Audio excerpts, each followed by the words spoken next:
అదే RTV app వార్తల్ని క్షణాల్లో చదివే అవకాశం ఉంటుంది. ఒక న్యూస్ పేపర్, ఒక టెలివిజన్ ఛానల్ మీ చేతుల్లో ఎప్పుడూ ఉంటాయి. కర్తవ్య నిర్వహణకు లంచం, రేషన్ కార్డుకు లంచం, పిల్లల్ని స్కూల్లో చేర్చడానికి లంచం, రైతులకి రుణం కావాలంటే లంచం, పుట్టినప్పటి నుంచి చచ్చే వరకు, ప్రసూతి కేంద్రం నుంచి శ్మశానాల వరకు లంచం, లంచం లంచం.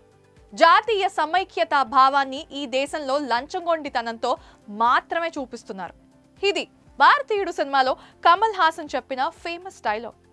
ఎప్పుడో 1996లో రిలీజ్ అయిన ఈ సినిమా డైలాగ్స్ ఇంకా అభిమానుల నోట వినిపిస్తూనే ఉన్నాయి.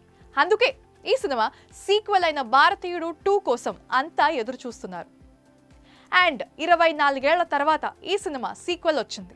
మరి భారతీయుడు 2 సినిమా ఏ రేంజ్లో సక్సెస్ని సాధించిందో, అందుకుందా అసలు మనం చూడాల్సిందే.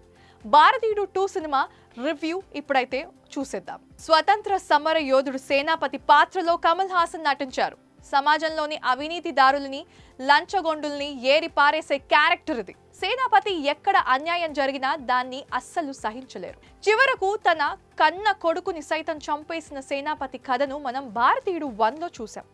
అప్పటి తరానికి ఆ సినిమా బాగా కనెక్ట్ అయింది. కానీ భారతీయుడు 2లో మాత్రం ఏ కనెక్టివిటీ మిస్ అయిందనేది ట్విట్టర్లో కొంతమంది కామెంట్స్ పెడుతున్నారు.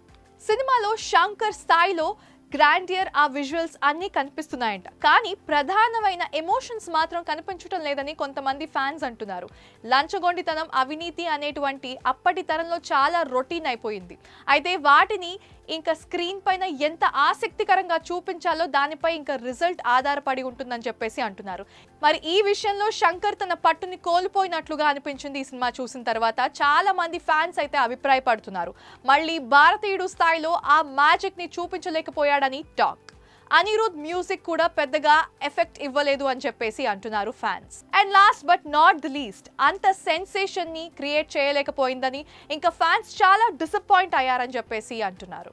సినిమా ఫస్ట్ హాఫ్ లో సిద్ధార్థ్ తన నటనతో అయితే ఆకట్టుకున్నాడు. ఇంకా సెకండ్ హాఫ్ లో కమల్ హాసన్ స్టన్నింగ్ విజువల్స్ అయితే అదిరిపోయాయి. ఇక సెకండ్ హాఫ్ లో కమల్ హాసన్ స్టన్నింగ్ పర్ఫార్మెన్స్ తో వన్ మ్యాన్ ఆర్మీ షో లాగా సాగుతుంది.